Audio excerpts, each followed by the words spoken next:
Hello, नमस्कार दोस्तों। स्वागत है आपका हमारे YouTube channel site for civil services में।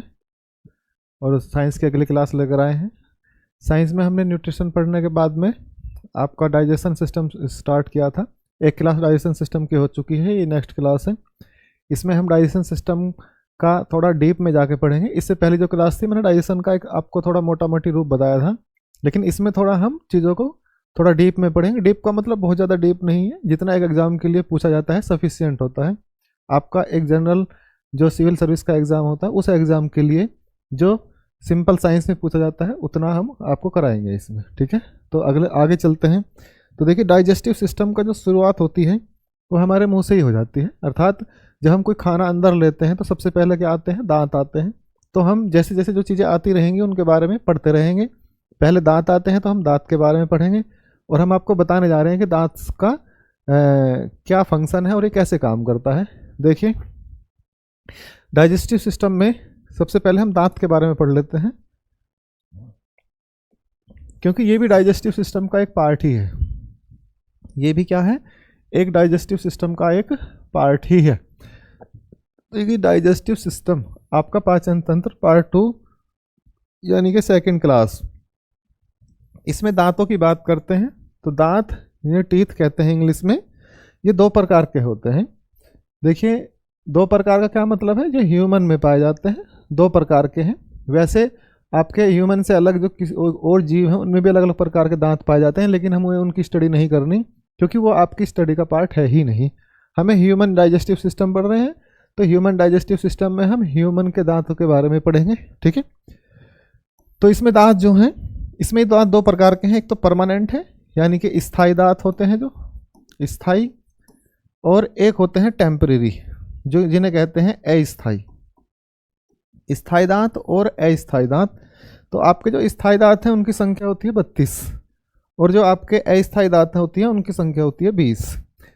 तो अस्थायी दांत का मतलब क्या है? जो बच्चा पैदा होता है उसके बाद धीरे धीरे जैसे ग्रो करता है और किशोर अवस्था में आता है, तो किशोर अवस्था में आने से पहले बच्चे के, जिन्हें दूध के दांत कहते हैं, वो दांत टूट के और फिर से नए दांत आते हैं, ठीक है। तो वे दांत उनकी संख्या होती है 20। तो इन 20 में क्या है? अब इसका जो 32 है ये है परमानेंट। ये उसके बाद सेकेंडरी ऑप्शन में आते हैं, यानी कि जब परमानेंट हो जाएंगे वो, यानी कि जो नॉन परमानेंट है, टेम्पररी है, इसके बाद जो दांत आएंगे वो फिक्स आते हैं, परमानेंट आते हैं, ठीक है। तो इसमें क्या है? इसमें ये देखिए, दांतों को समझने का जो आपके पास में एक फॉर्मूला देता हूं, ये है 2 1 2 3 2, यानी कि ये कौन से हैं? ये इंसाइजर हैं, इंसाइजर, ठीक है। ये क्या है? ये कैनाइन है। ये क्या है? ये कैनाइन है। ये है प्रीमोलर, ये है आपका प्रीमोलर, और ये है आपका मोलर। यानी कि प्रीमोलर का मतलब है जो दाढ़ होती है आपकी, उसके पहले की जो छोटी दाढ़ है, और ये आपकी मेन दाढ़ होती है 3। उसके पहले कैनाइन का मतलब जिन्हें कीले कहते हैं। कीले का अगर आपको अच्छा विकसित रूप देखना है तो देखिए, शेर के कितने लंबे लंबे कीले होते हैं, या कुत्ते के होते हैं, बिल्ली, यानी कि जो मांसाहारी जीव होते हैं उनके कीले या कैनाइन पाए जाते हैं।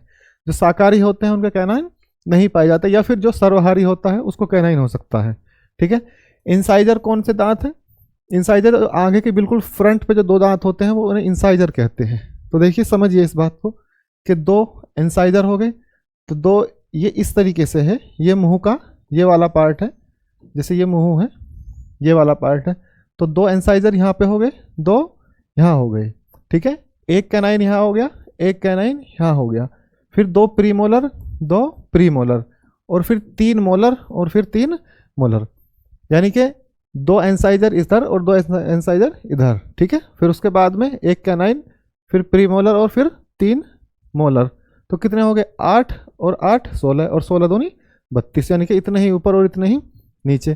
तो कितने हो गए? ये 8 ये हैं और 8 ये हैं, तो 16 हो गए ना। 8 8, और फिर नीचे भी ऐसे ही होंगे 8 और 8। तो टोटल कितने हो गए? 32। टोटल कितने हो गए? 32, अर्थात 32 दांत हो गए। अब ये टेम्परेरी और नॉन टेम्परेरी, यानी कि टेम्परेरी का मतलब क्या है? ये टेम्परेरी वे होते हैं जो जिन्हें दूध के दांत कहते हैं। छोड़िए, इनका कोई मतलब नहीं है, ठीक है। आपको क्या पढ़ना था? ये तो पहले सामने जो चमकते हैं वो क्या है? इंसाइजर हैं, उसके बाद कैनाइन होते हैं। कैनाइन केवल उनको पाए जाते हैं जो मांस खाते हैं, क्योंकि इनका काम ही वो है मांस को फाड़ने का, ठीक है। दूसरा, प्रीमोलर जो होते हैं वो आपके प्रीमोलर और मोलर दोनों दाढ़ के पार्ट हैं। प्रीमोलर यानी कि जो मेन दाढ़ होती है उससे पहले वाले, और मोलर मेन यानी कि जो 6 होती हैं आपकी, 3 और 3 6 और 6 और 6 12, 12 दाढ़ हो गई, ठीक है।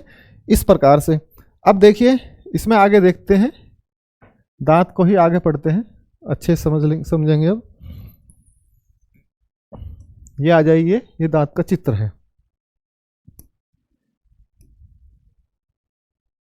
ये है आपके दांत का चित्र। देखिए दांत जो होता है उसके 3 पार्ट होते हैं, यानी कि वो 3 लेयर में बना होता है। एक लेयर तो देखिए इसकी ये रही, एक लेयर है इसकी ये,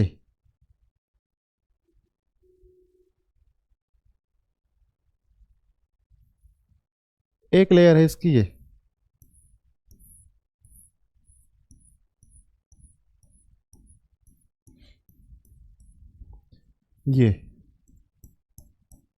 देखिए, ये इसे कहते हैं इनेमल की परत, इसे कहते हैं इनेमल की परत। ये सबसे कठोर भाग होता है। देखिए शरीर का सबसे कठोर भाग यही है, आपकी फुल बॉडी में, पूरी बॉडी में सबसे कठोर भाग होता है वो दांत का ऊपरी पार्ट, इनेमल वाला पार्ट होता है। इसके नीचे के पार्ट को डेंटाइन कहते हैं। इसके नीचे का ये वाला जो पार्ट है, इसके नीचे का जो ये वाला पार्ट है इसे कहते हैं डेंटाइन। ये आपको ये चमक रहा होगा, ये इसे कहते हैं डेंटाइन। यह है आपका डेंटाइन। ये क्या है आपका डेंटाइन। अब इसके नीचे फिर एक थर्ड होता है, फिर ये है इसके नीचे ये वाला,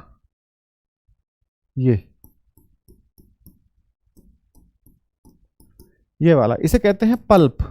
यह है आपका पल्प, ये लिखा आपका पल्प। इसके 3 पार्ट हैं, इनेमल, डेंटाइन और पल्प। पल्प वाला जो पार्ट होता है इसमें नीचे से ये वेन्स जाती हैं, इसमें छोटी छोटी नसें जाती हैं जो यहाँ ब्लड पहुँचाने का काम करती हैं। ये नीचे से वेन्स जाती हैं और ये ब्लड पहुँचाने का यहाँ काम करती हैं। अर्थात जो पल्प वाला पार्ट है वहाँ डायरेक्ट आपका ब्लड का सर्कुलेशन होता है। अब देखिए क्या होता है, जो आप आरसीटी कराते हैं, रूट कैनाल ट्रीटमेंट कहते हैं जिसको, उसमें डॉक्टर क्या करता है, ये जो आपकी पल्प को जाने वाली जो वेन्स हैं, नसें हैं, इन नसों को काट देता है। तो दांत के नीचे की जो वेन्स हैं, जो नसें हैं, जो ब्लड को फ्लो करती हैं ऊपर तक जाने के लिए, उनको जब ये कट कर देगा यहाँ से, तो फिर आपके दांत में ब्लड जाना बंद हो जाएगा। तो फिर उसका दर्द होना भी बंद हो जाता है। लेकिन धीरे धीरे दांत रिस कर खत्म हो जाता है। एक समय के बाद 8-10 साल में दांत धीरे धीरे खत्म हो जाता है, ठीक है। लेकिन अब इसका जो ये वाला पार्ट है पल्प वाला, यहाँ पे आपने देखा कि यहाँ पे वेन्स जाके और यहाँ पे ब्लड सर्कुलेशन का काम करती है। अब ये जो ये वाला पार्ट है ये काम करता है भोजन को चबाने का। अर्थात ये दांत इसलिए तो पढ़ाया जा रहा है क्योंकि ये इसका डाइजेशन का ही पार्ट है, क्योंकि जब भोजन मुंह में जाएगा तो इसको ये चबाने का काम करता है। क्या, इनेमल की परत, ठीक है।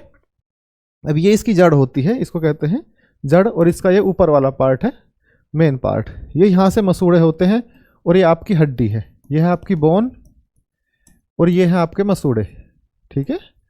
ये है आपके मसूड़े, गम्स कहते हैं जिन्हें, ये है आपके मसूड़े, ठीक है। इस तरीके से दांत। अब ये जो ये वाला पार्ट है, ये वाला, इसमें अधिकतर कैल्शियम होता है। इसमें अधिकतर क्या होता है, कैल्शियम और मैग्नीशियम। मैग्नीशियम, अब कैल्शियम और मैग्नीशियम, देखो मैग्नीशियम भी फास्फोरस के साथ मिक्स होता है, मैग्नीशियम फास्फेट कहते हैं इसे। अब इसका जो बाउंड है वो क्या है, मैं उसको आपको अभी बताता हूँ, समझिए इस पार्ट को। देखो ये वाला टीथ, इसका पार्ट जो है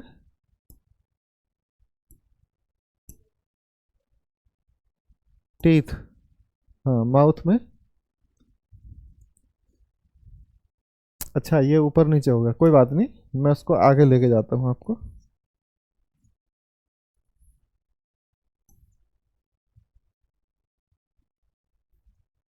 ज़्यादा आ गया, हाँ ये रहा टीथ, हो गया ना, ये रहा। अब देखिए समझिए, इसके फैक्ट पढ़ते हैं जो एग्जामों में पूछे गए हैं और आगे पूछने की संभावना हो सकती है।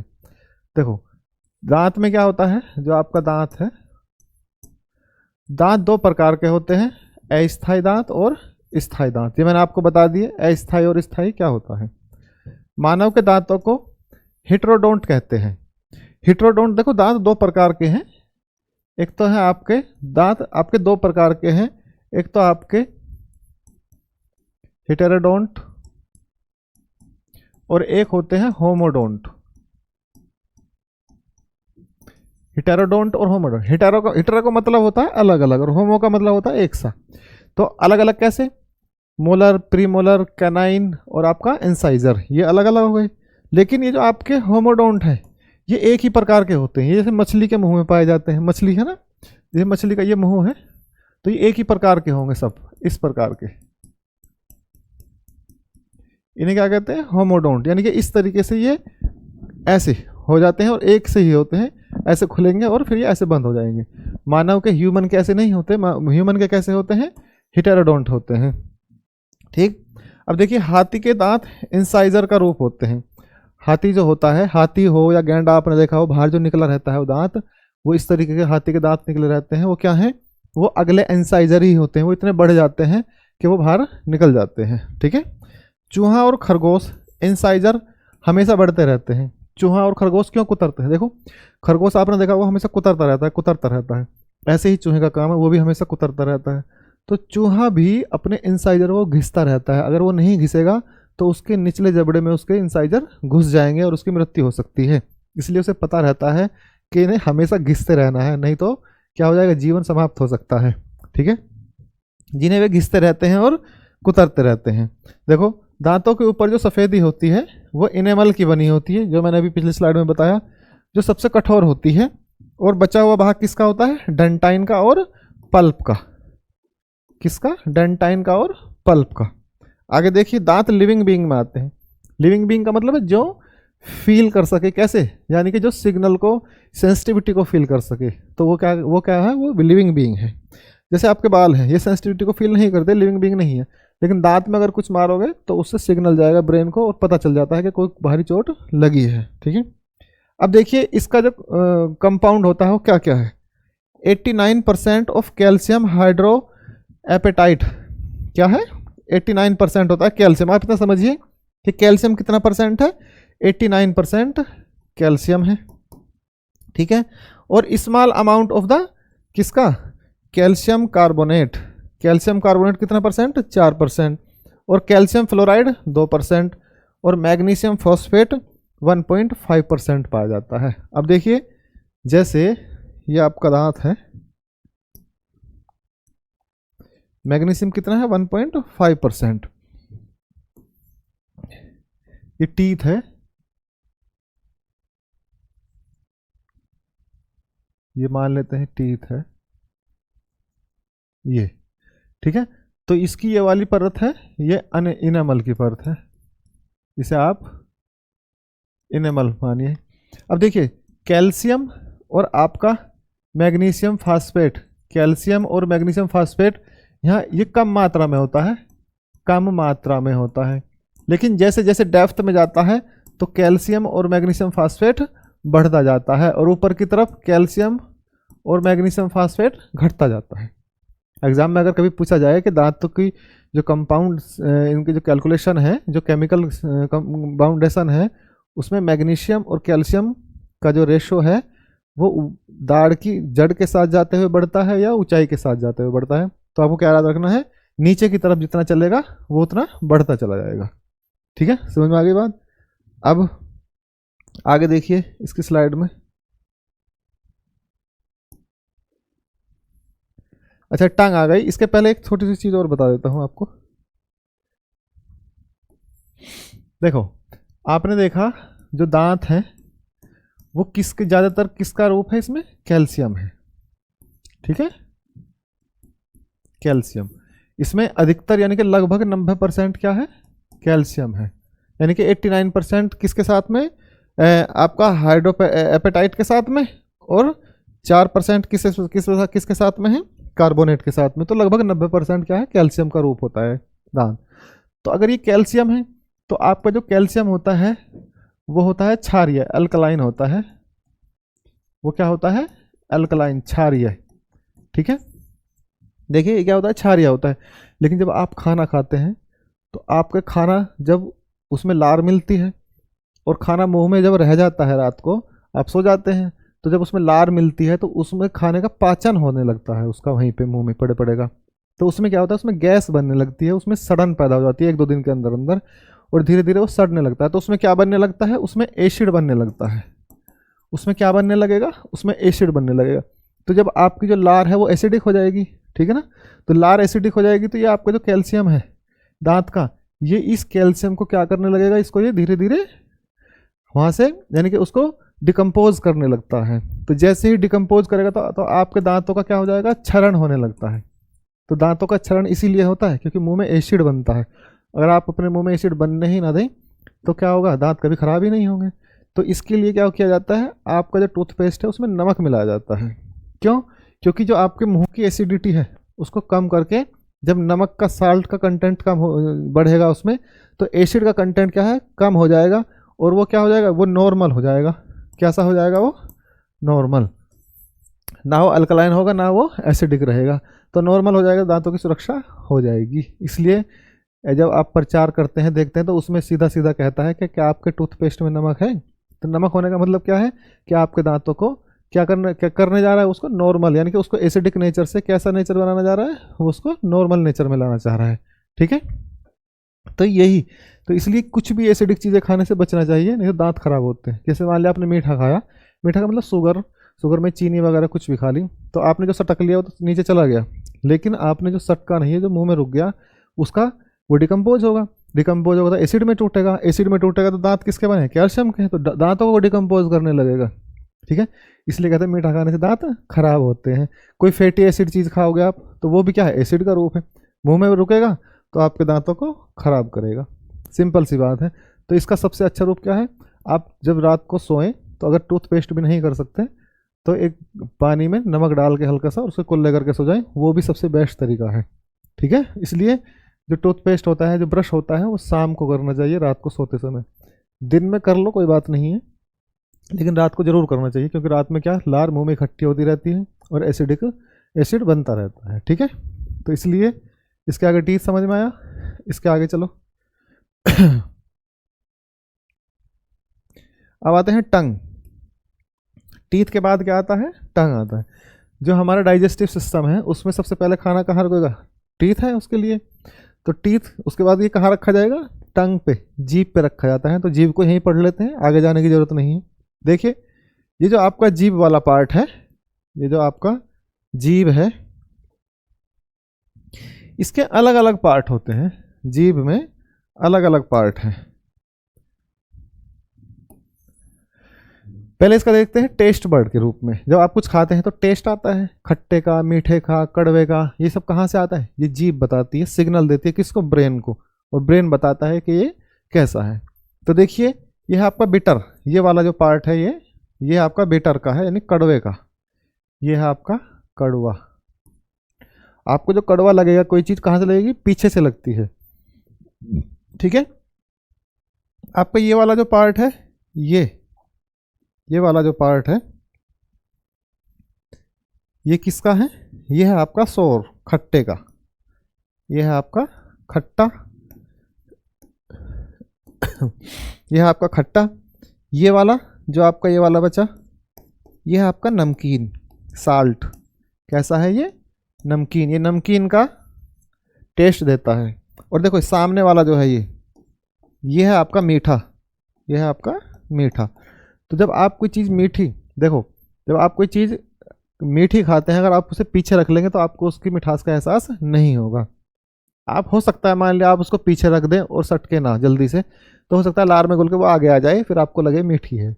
लेकिन उसका टेस्ट यही बताएगा, सामने वाला पार्ट ही, कि ये मीठा है या कैसा है। ठीक है, फिर नमकीन वाला ये वाला पार्ट है। अगर आप नमक खाते हैं तो यहाँ से पता चलता है। और उसके ऊपर होता है खट्टा, यानी कि देखो, आप एकदम से बहुत खट्टी चीज़ खाओ तो आपके ये वाले जीभ के ये वाले साइड ऐसे कैसे करते हैं? ऐसे स्क्वीज होते हैं थोड़े थोड़े, तो उसमें क्या क्या लगता है कि ये कितना खट्टा है, तो इससे पता चलता है कि कौन सा पार्ट है खट्टे का, ये वाला, और कड़वा ये वाला होता है। जैसे माँ कहती है बच्चे से कि ले दवाई ले ले, और उसको पीछे रख देती है जहाँ वो कड़वी वहीं लगेगी उसको, और फिर उसको कड़वी लगती है क्योंकि माँ को नहीं पता। ठीक है, तो जो भारतीय माँ है पढ़ी लिखी हैं वो अब धीरे धीरे उनको पता चल रहा है कि कौन सा खट्टा है, तो जीभ दवाई कहाँ रख के देनी है, यहाँ रख के देनी है। यहाँ से मीठी यानी कि कड़वी नहीं लगेगी, अगर मीठी नहीं है तो मीठी नहीं लगेगी, तो कड़वी भी नहीं लगेगी, तो यहाँ से सीधे डायरेक्ट पीछे जा सकती है। ठीक है, ये हो गया आपका स्वाद बर्ड्स, यानी कि इन्हें कहते हैं टेस्ट बर्ड्स कह सकते हैं आप इन्हें। अब देखिए ये टेस्ट बर्ड जो होती हैं समय के साथ साथ ये कम होती चली जाती हैं, और बुढ़ापे में एक उम्र के बाद तो बिल्कुल समाप्त हो जाती हैं, फिर कोई स्वाद नहीं देती। इसलिए जिनके घरों में बूढ़े व्यक्ति रहते हैं उनके घरों में खाने को लेकर झगड़ा ही होता रहता है। क्यों? क्योंकि वो हमेशा ये कहते हैं कैसा खाना बनाया, कैसा खाना बनाया। क्यों? इसका कारण क्या है? इसका कारण यही है क्योंकि वो टेस्ट बर्ड उनकी समाप्त हो चुकी हैं और उन्हें किसी चीज़ में स्वाद आता ही नहीं है, तो स्वाद नहीं आने की वजह से ऐसी समस्या होती है। ये बहुत ज़्यादा उम्र में जाके होता है, 80 के ऊपर जाएंगे तब। ऐसा भी नहीं है कि सबकी समाप्त हो जाती है, ये बॉडी है, सबकी बॉडी एनवायरनमेंट में अलग रिएक्शन करती है, कुछ की बची भी रह सकती है, कुछ को स्वाद आ भी सकता है। ठीक है, इसलिए ये देखो जो कही गई बात है वो सनातन सत्य नहीं होती, ऐसे अधिकता संभावनाएं मानी जाती हैं, इसलिए ये बात कही जाती है। ठीक है, साइंस इसलिए कभी हर चीज़ को प्रमाणित यूनिवर्सल रूप से नहीं करता, वो एनवायरमेंटल और क्षेत्रीय रूप से भी करता है। ठीक है ना, तो बॉडी का क्या बताया मैंने आपको कि उम्र बढ़ने के साथ साथ उम्र के साथ टेस्ट बर्ड्स जो होती हैं वो क्या हो जाती हैं, वो कम होने लगती हैं या समाप्त होने लगती हैं, इसलिए खाने में स्वाद कम आने लगता है। इसलिए बच्चे बहुत स्वादिष्ट खाना खाते हैं, बच्चे बहुत जल्दी बता देते हैं कौन से खाने में कितना स्वाद है, इसलिए बच्चे खाना ज़्यादा प्रीफर करते हैं। सबकी बात नहीं कर रहा, फिर वही बात आती है, यूनिवर्सल कुछ नहीं होता। ठीक है, अब देखिए जीभ का ये दूसरा वाला पार्ट है, इसको यहाँ समझाता हूँ। ये इसका फ्रंटल पार्ट है जो आपका खाने को धकेलता है पीछे। ठीक है, ये इसमें एक सामने नीचे गड्ढा यानी कि एक लाइन बनी होती है जो इस मसल्स को क्या करती है, ये खाने को पीछे की तरफ धकेलती है। ये जो बीच में जो हवा होती है, देखो आपने यहाँ खाना खाया, अब जो यहाँ की जो हवा है उसको निकलने के लिए भी तो रास्ता चाहिए, तो यहाँ नीचे जगह है, यहाँ से निकल के चली जाती है और ये पीछे की तरफ खाना धकेल देता है। ठीक है, एक काम। दूसरा देखिए, ये है आपके टॉन्सिल, ये वाले, ये क्या है आपके टॉन्सिल है। ये टॉन्सिल क्या करते हैं, टॉन्सिल में आरबीसी होती है। जब आप कुछ खाना खाते हैं या सांस के माध्यम से कोई बैक्टीरिया जाता है या खाने के माध्यम से कोई बैक्टीरिया जर्म चले जाते हैं, तो यहाँ की जो ये यहाँ पे इस पर वाइट ब्लड सेल होती है WBC, इसमें कौन सी होती है, वाइट ब्लड सेल WBC। तो ये क्या करती है, एक तरीके की लिम्फोसाइट्स ही हैं वो भी, तो वो किससे लड़ती हैं, जर्म से लड़ती हैं, बैक्टीरिया से लड़ती हैं, वायरस से लड़ती हैं। ठीक है, तो ये किसका काम करती है, खाने को शुद्ध करने का ही काम करती है एक तरीके से, और ये भी इसी का ही भाग है। ठीक है, ये वाला। अब देखिए ये है एपिग्लोटिस, ये वाला पार्ट जो है इसे कहते हैं एपिग्लोटिस। ये काम क्या करता है, एपिग्लोटिस का काम क्या है, जब आप खाना खाते हैं तो जो सांस नली है आपकी उस पर जाके ऐसे चिपक जाता है, ऐसे चिपक जाएगा जाके, तो आपका खाना जिससे सीधा आमाशय में जाए, स्टमक में जाए, सांस नली में ना जाए, यानी कि खाने को सांस नली में पहुंचने से बचाते हैं, अर्थात हमारी सांस नली यानी फेफड़ों की रक्षा करते हैं जिससे पानी या खाना अंदर ना जाए। ठीक है, एपिग्लोटिस का ये मुख्य कार्य होता है। ठीक है, और इसका कोई ऐसा फंक्शन है नहीं, ये तो ऐसे इसके पार्ट्स लिखे हुए हैं। इतना समझ में आया। अब देखिए इसका एक पार्ट और होता है यहाँ पे, इसका एक मेन, ये जीभ का पार्ट तो नहीं होता लेकिन इसे योवला बोलते हैं। ये ऊपर लटका हुआ पार्ट होता है मुंह में, जब आप मुंह ऐसे आ करेंगे तो एक लटकी हुई संरचना दिखेगी, जिसे योवला बोलते हैं। देखिए उस योवला का क्या फंक्शन है, क्या समझते हैं आप उसके बारे में, देखो देखिए यह है आपका योवला। मैंने दो तरीके से बताया है योवला, एक योवला ये है और एक योवला ये है। देखो साफ समझ रहा होगा आपको, थोड़ा सा इरिटेट कर सकता है, कोई बात नहीं। एक ये है, देखिए एक है ये वाला ये, और देखिए एक है ये। इसमें आप साइज में अंतर देख रहे होंगे कि एक ये वाला ये है और एक ये वाला ये है। इसका मैं कलर चेंज कर लेता हूँ, इसका मैं कलर चेंज कर लेता हूँ, इसका कलर ले लेते हैं येलो। ठीक है, तो देखिए ये है ये वाला, एक ये वाला ये है और एक है ये। देखो इसका क्या काम है। अब इसका कोई फिक्स काम रिसर्चरों को पता नहीं है, लेकिन फिर भी जो मेन फंक्शन सीधे सीधे दिखाई देते हैं वो क्या है, इससे लार निकलती है यानी कि सलाइवा निकलता है, और आपके माउथ के पिछले वाले पार्ट को क्या करता है, ये ह्यूमिड बना के रखता है, सूखने से बचाता है। ठीक है, एक पार्ट यह हो गया। एक ये जो ऊपर नाक की तरफ जो खाना जाता है उसे वहां जाने से रोकता है और नीचे की तरफ धकेलने का काम करता है। ठीक है, दो काम हो गए इसके, ये सिंपल वर्क है। अब इसका एक काम होता है, मतलब ये इसका वर्क नहीं है बल्कि ऐसा हो जाता है। कैसे? आपने स्नोरिंग का नाम सुना होगा। स्नोरिंग, स्नोरिंग को कहते हैं खर्राटे। स्नोरिंग किसे कहते हैं? खर्राटे। Snoring, snoring. अब देखिए स्नोरिंग का काम है खर्राटे। अब देखिए क्या करते हैं, जिसका ये छोटा होता है यानी कि जिसका योवला छोटा होता है तो उसे कम खर्राटे आते हैं, और जिसका योवला बड़ा हो जाता है, ये उम्र के साथ बड़ा हो जाता है, तो ये इसमें खर्राटे ज़्यादा आने लगते हैं। देखो क्या होता है, जब आप लेट जाते हैं तो इसकी लंबाई धीरे से बढ़ जाती है। सिंपल सी बात है, आप जब खड़े हैं तो आपकी लंबाई कम है, जैसे ही आप लेट जाएंगे तो लंबाई थोड़ी सी बढ़ जाती है। ठीक है, ऐसे ही योवला का है, जब आप लेट जाते हैं पीछे की तरफ तो ये लटक के नीचे आ जाता है। तो जब आप सांस लेते हैं तो ये खर्र की आवाज़ करता है, ऐसे खर्र की आवाज़ करेगा। तो जिनका योवला ज़्यादा बढ़ जाता है वो बहुत ज़्यादा स्नोरिंग करते हैं, बहुत ज़्यादा खर्राटे लेते हैं। जब वे लेट जाते हैं तो सोते वक्त क्या करते हैं, तेज़ी से जब सांस बाहर की तरफ फेंकता है फेफड़ा, तो इसमें आवाज़ यानी कि इसमें हवा क्या करती है, टच होती है, और इसमें टच होने से क्या, हवा एयर के कंपन से आवाज़ उत्पन्न होती है। तो खर्र खर्र की आवाज़ किससे आती है? इसी की वजह से आती है। अर्थात खर्राटे में मेन फंक्शन का काम कौन करता है? अब जिसको ज़्यादा खर्राटे आते हैं डॉक्टर क्या करते हैं, इसको हटा के बाहर कर देते हैं। इसको हटाने से कोई समस्या नहीं है, ये इसका इंटरेस्टिंग पॉइंट है। व्यक्ति बिना योवला के जी सकता है, कोई समस्या हुए बिना ही। ठीक है, और योवला का मतलब होता है ग्रेप्स। ग्रेप, ग्रेप्स भी नहीं, ग्रेप, एक सिंगल अंगूर। ग्रीक भाषा में योवला का मतलब होता है अंगूर। ठीक है, तो ये इसका इंटरेस्टिंग पॉइंट है। और क्या है, आप बिना इसके भी, बिना योवला के आप रह सकते हैं। UVULA, योवला, बिना इसके आप रह सकते हैं आराम से। ठीक है, तो इसका एक ये इंटरेस्टिंग पॉइंट हो गया। समझ में आ गया आपको कि योवला क्या है? मुंह के अंदर की चीज़ें हमने बताई हैं आपको। अब देखिए चलते हैं हम माउथ कैविटी में या सलाइवरी ग्लैंड पे, इसको समझते हैं, इसका क्या फंक्शन है। आपका इसका जो मेन फंक्शन देखिए, इसका क्या है, माउथ कैविटी या सलाइवरी ग्लैंड। देखिए क्या होता है, जब आपने खाना खाया, दांतों से टकराया, दांतों से चबाया, फिर जीभ ने पीछे की तरफ धकेला, तो हमने दांत पढ़ लिए, जीभ पढ़ ली। फिर योवला ने उसे नीचे की तरफ धकेल दिया, या कुछ भी समझिए उसमें लार मिलाई तो वो नीचे की तरफ चला गया। उसके जर्म खत्म कर लिया हमने, किससे? टॉन्सिल से। हमने देख लिया, हमने उसके स्वाद भी टेस्ट कर लिया जीभ के अलग अलग पार्ट से। अब देखना उसमें क्या मिलेगा, इसमें सलाइवा मिलती है, और ये सलाइवा होती है सलाइवरी ग्लैंड में। इसका मैं कलर फिर से चेंज कर लेता हूँ क्योंकि वाइट आ गया ना, ये फिर से वाइट आ गया, तो मैं इसका कलर चेंज करके फिर से रेड कर लेता हूँ।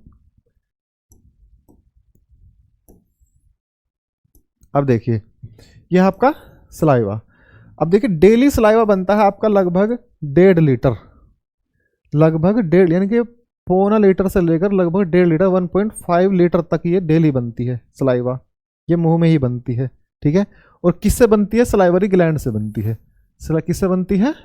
सलाइवरी ग्लैंड से बनती है। और सलाइवरी ग्लैंड कहाँ होती है?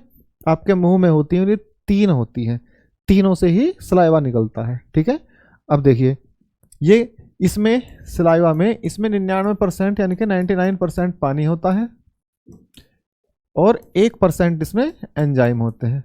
1% इसमें क्या होते हैं? एंजाइम होते हैं। तो जो सलाइवा का जो मेन पार्ट है यानी कि जो इसका फंक्शन करता है वो तो केवल 1% है एंजाइम के रूप में। अब वो एंजाइम क्या है? देखिए इससे 2 एंजाइम निकलते हैं, एक निकलता है टाइलिन और एक निकलता है एमाइलेज। टाइलिन और एमाइलेज। टाइलिन का काम क्या है? टाइलिन के 2 फंक्शन हैं, सॉरी मतलब फंक्शन तो एक ही है, यानी कि 2 प्रकार के कार्बोहाइड्रेट को, कैसा? पॉलीसैकेराइड और डाइसैकेराइड। पॉलीसैकेराइड और डाइसैकेराइड को किस में बदल देता है? ये ग्लूकोज में बदलता है। किस में बदलता है? ग्लूकोज में। यानी कि ये ग्लूकोज का पाचन करता है। अब ये पूरा पाचन नहीं करता, यानी कि यहाँ पाचन शुरू हो जाता है लेकिन ये पूर्णतः पाचन नहीं करता। इसके बाद फिर आपके ग्लूकोज का पाचन होता है छोटी आंत में जाके। लेकिन शुरू कहाँ से हो जाता है, मुंह से ही, टाइलिन से। जैसे पॉलीसैकेराइड और सैकेराइड क्या है, स्टार्च है जैसे, तो स्टार्च क्या है, स्टार्च भी आपका एक क्या है, पॉलीसैकेराइड है।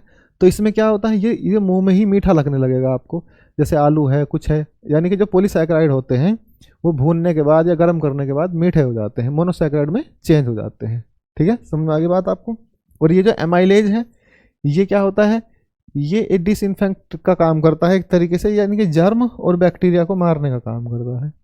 क्या है, एक तरीके का पेस्टिसाइड है। कैसा पेस्टिसाइड, जैविक, जो प्रकृति ने आपके अंदर लगाया है, तो ये इसको मारने का काम करता है। ठीक, अब देखिए इसमें आगे क्या है,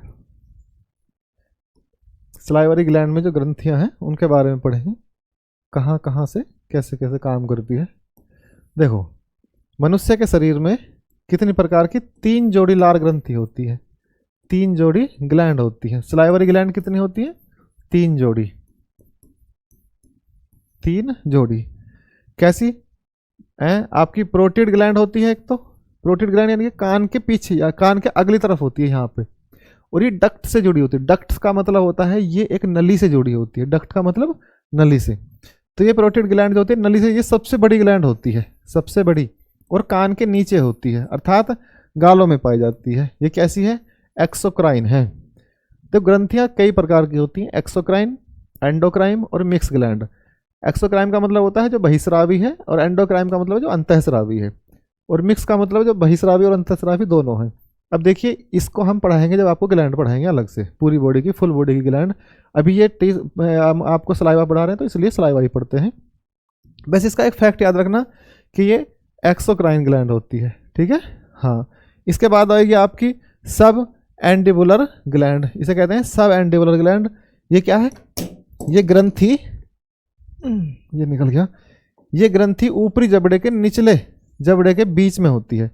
जो जबड़ा होता है ये ऐसे खुलेगा ये, तो इसके यानी कि यहाँ जोड़ पे होगी ये इनके, तो ऊपरी जबड़े और निचले जबड़े के जोड़ पर पाई जाती है। इसे मिक्स ग्लैंड कहते हैं। मिक्स का मतलब इससे डक्ट से भी निकलता है एंजाइम, और ये ब्लड में घुल के, सॉरी ब्लड नहीं, ऐसे मतलब इस अब बिना डक्ट के भी आता है आपके मुंह तक। ठीक है, अब इसके बाद तीसरी ग्लैंड जो है आपकी, तीसरी ग्लैंड ये है, थर्ड या तीसरी ग्लैंड, ये है आपकी सबलिंगुअल ग्लैंड।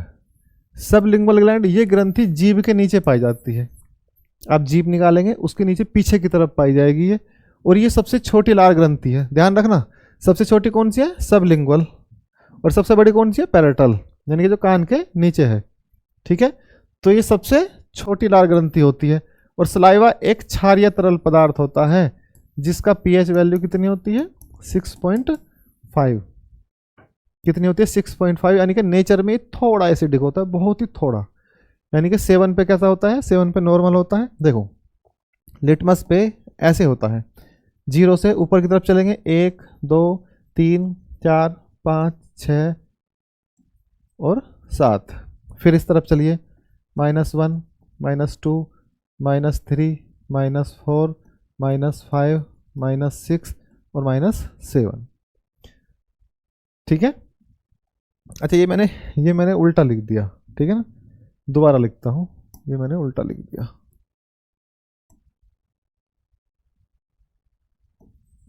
ये मैंने उल्टा लिख दिया, ये ऐसे है 0।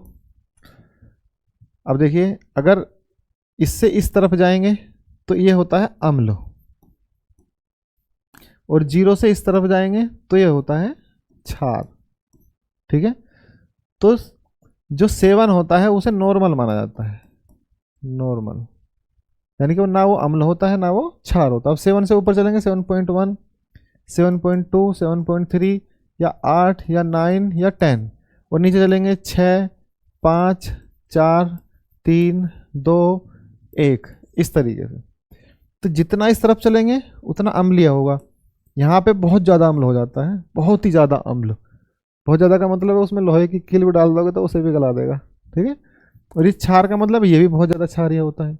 तो आपकी जो बॉडी सस्टेन कर सकती है वो यहीं पे कर सकती है, 7 के आसपास ही, 6.5 7 7 7.1 7.2 तक। इससे ज़्यादा क्षारीय हो जाएगा तब भी आपको समस्या है, इससे ज़्यादा क्षारीय अम्लीय हो जाएगा तब भी बॉडी को समस्या है। ठीक है, तो ये आपका क्लास हो गई। अब अगली क्लास फिर से लेकर आएंगे हम। मैंने वो बनाया तो था, लेकिन वो चित्र बनाया था मैंने ग्लैंड का, वो मैं इसमें जोड़ नहीं पाया, दिमाग से निकल गया। लेकिन आपको मैंने बता दिया एक ग्लैंड कहाँ है, आपकी यहाँ है, कान के आगे पैरेटल ग्लैंड है। सबलिंगुअल ग्लैंड कहाँ होती है, आपकी जबड़ों के बीच में होती है। और एक कहाँ होती है, जीभ के नीचे, जिसे सबलिंगुअल ग्लैंड कहते हैं। यानी कि सबलिंगुअल ग्लैंड कहाँ होती है, जीभ के नीचे। ठीक है, तो आशा है आपकी समझ में सही से आया होगा। तो आपकी साइंस की फिर से क्लास लेकर आएंगे, तो बने रहिए हमारे साथ और जुड़े रहिए साइट फॉर सिविल सर्विसेज के साथ। और इसी तरीके की कंसेप्चुअल क्लास और इंटरेस्टिंग क्लास के लिए हमारे साथ बने रहें। धन्यवाद।